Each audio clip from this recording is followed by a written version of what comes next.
يا أيها الذين آمنوا صلوا عليه وسلموا تسليما. Assalamualaikum warahmatullahi wabarakatuh. Saudara-saudaraku sekalian, pada kesempatan kali ini saya ingin menyampaikan sebuah kisah, yang mana kisah ini bisa membuat hati kita sedih, bisa membuat hati kita menjadi haru, dikarenakan kisah ini menyangkut perihal baginda Rasulullah Shallallahu Alaihi Wasallam. Kisah ini bisa dibaca di kitab Sirah Nabawiyah, Siratun Nabawiyah, yang mana di dalamnya ada satu kisah yang menceritakan tentang baginda Nabi Muhammad Sallallahu Alaihi Wasallam. Beliau sebagai manusia juga merasakan dahsyatnya sakaratul maut.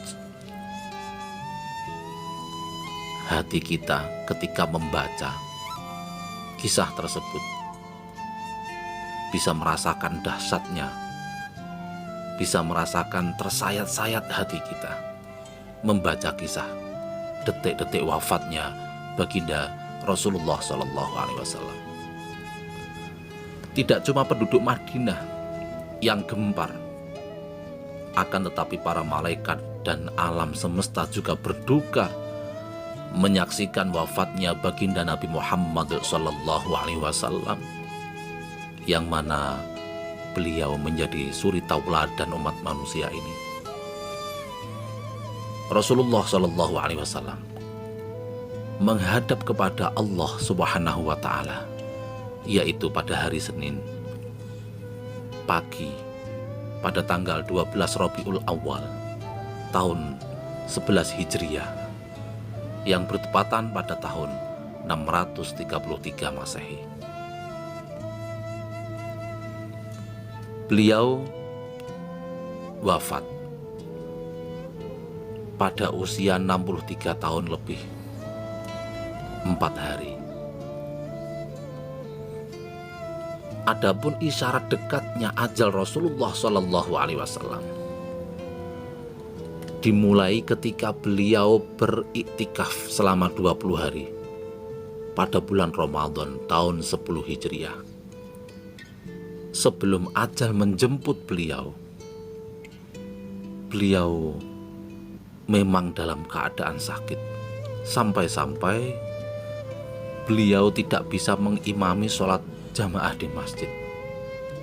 Sehingga pada suatu hari datanglah malaikat maut bertamu ke rumah baginda Muhammad Rasulullah Sallallahu Alaihi Wasallam. Untuk apa? Untuk mengambil ruh Rasulullah yang mulia. Kedatangan tamu itu sebenarnya ditolak oleh putrinya, putri tercintanya baginda Rasulullah, yaitu Sayyidah Fatimah Az-Zahra radhiyallahu anha. Akan tetapi setelah Rasulullah Shallallahu Alaihi Wasallam menjelaskan bahwasanya yang datang itu adalah malaikat maut, akhirnya Sayyidah Fatimah mempersilahkan untuk masuk. Malaikat maut datang menghampiri. Kemudian Rasulullah Shallallahu Alaihi Wasallam menanyakan, kenapa malaikat Jibril tidak ikut? Kemudian dipanggillah malaikat Jibril itu, yang sebelumnya sudah bersiap di atas langit dunia untuk menyambut ruh kekasih Allah, untuk menyambut ruh penghulu dunia ini, yaitu baginda Muhammad Rasulullah Sallallahu Alaihi Wasallam. Beliau berkata kepada malaikat Jibril, "Ya Jibril, Jelaskan apa hakku nanti di hadapan Allah Subhanahu wa Ta'ala. Tanya Rasulullah dengan suara yang lembut, yang lemah, pelan. Kemudian malaikat Jibril menjawab pertanyaannya Rasulullah. Wahai Rasul, pintu-pintu langit telah dibuka. Para malaikat telah menanti ruhmu. Semua surga terbuka lebar menanti kedatanganmu Rasulullah. Namun apa? Ternyata jawaban malaikat Jibril itu tidak bisa membuat Rasulullah Shallallahu Alaihi Wasallam menjadi lega. Makin lama mata beliau masih penuh dengan rasa kecemasan. Kemudian malaikat Jibril bertanya kepada Rasulullah Shallallahu Alaihi Wasallam, wahai Rasul, apakah engkau tidak senang mendengar kabar ini? Kemudian Rasulullah menjawab, kabarkan kepadaku, bagaimana nasib umatku nanti? Kemudian malaikat Jibril menjawab, jangan khawatir wahai Rasul Allah. Aku pernah mendengar Allah berfirman kepadaku, kuharamkan surga bagi siapa saja kecuali umat Muhammad telah berada di dalamnya. Jawabannya malaikat Jibril. Makin lama, detik-detik semakin dekat. Saatnya malaikat maut menjalankan tugasnya. Perlahan ruh Rasulullah Shallallahu Alaihi Wasallam ditarik. Nampak seluruh tubuh Rasulullah Shallallahu Alaihi Wasallam bersimbah peluh. Urat-urat lehernya menegang. Betapa sakit sakaratul maut ini, ucap beliau. Kemudian perlahan Rasulullah Shallallahu Alaihi Wasallam mengaduh. Putri tercinta Fatimah pun hanya bisa terpejam. Sementara Sayyidina Ali radhiyallahu anhu yang berada di sampingnya Rasulullah menunduk semakin dalam, dan malaikat Jibril memalingkan wajahnya sehingga Rasulullah berkata, jijikkah engkau melihatku hingga kau palingkan wajahmu, hai Jibril? Kemudian malaikat Jibril menjawab, siapakah yang sanggup melihat kekasih Allah direnggut ajal? Sesaat kemudian terdengar Rasulullah mengaduh karena sakit yang tidak tertahankan lagi. Di saat seperti itu, baginda Muhammad Rasulullah Shallallahu Alaihi Wasallam, ya Rob, dahsyat maut ini. Timpakan saja semua siksa maut ini kepadaku, jangan kepada umatku. Badan Rasulullah mulai dingin, kaki dan dadanya sudah tidak bergerak lagi. Bibir beliau bergetar, seakan hendak membisikkan sesuatu. Sehingga Sayyidina Ali mendekatkan telinganya. Usikum bis salati wa ma malakat aimanukum. Ucap Nabi dengan suara yang amat lirih kepada Sayyidina Ali. Usikum bis salati wa ma malakat aimanukum.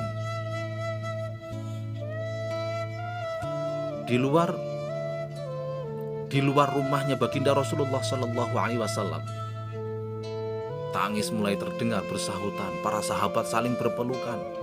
Sayyidah Fatimah menutupkan tangan di wajahnya, dan Sayyidina Ali kembali mendekatkan telinganya ke bibir Rasulullah Shallallahu Alaihi Wasallam yang mulia kebiruan. Ummati, ummati, ummati.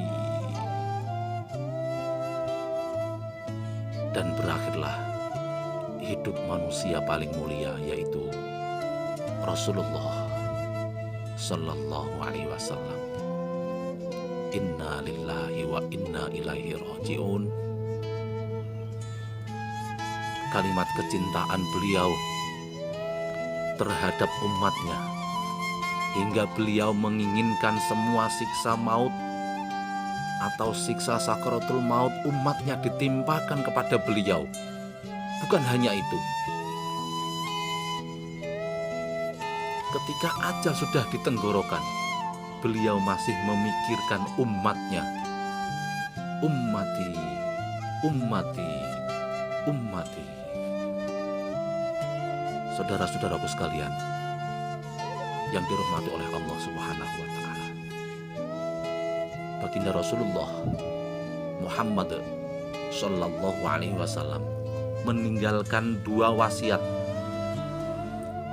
Ketika Rasulullah Sallallahu Alaihi Wasallam menahan sakitnya sakaratul maut, beliau masih sempat berpesan sebagai tanda cintanya beliau kepada umatnya, yaitu usikum bis sholati wa ma malakat aimanukum, yang artinya peliharalah sholat dan peliharalah orang-orang lemah di antaramu.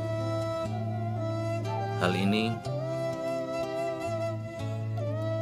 di dalam riwayat yang sahih disebutkan an Ummi Salamah radhiyallahu anha anna nabiyya sallallahu alaihi wasallam hina hadara ja'ala yaqul as-shalah as-shalah wa ma malakat aimanukum. Hadis ini dari Ummu Salamah radhiyallahu anha meriwayatkan bahwa Nabi Muhammad sallallahu alaihi wasallam ketika dalam keadaan sakarat, yaitu sakaratul maut, bersabda, jagalah sholat, jagalah sholat, dan jagalah orang-orang lemah di antara. Hadis yang diriwayatkan oleh Imam Ahmad. Saudara-saudaraku sekalian yang dirahmati oleh Allah Subhanahu wa Ta'ala, betapa tidak pantasnya kita sebagai umatnya yang mana sering melupakan atau sering terlupakan dengan wasiatnya Rasulullah Sallallahu Alaihi Wasallam, yaitu sholat. Maka dari itu, jangan sampai kita meninggalkan sholat. Jangan sampai kita melupakan baginda Rasulullah Sallallahu Alaihi Wasallam. Minimal kita dengan cara memperbanyak bersolawat kepada beliau, yaitu baginda Rasulullah Sallallahu Alaihi Wasallam. Allahumma salli ala sayyidina Muhammad kama sallaita ala ali Ibrahim innaka Hamidum Majid. Allahumma barik ala sayyidina Muhammad kama barakta ala ali Ibrahim innaka Hamidum Majid.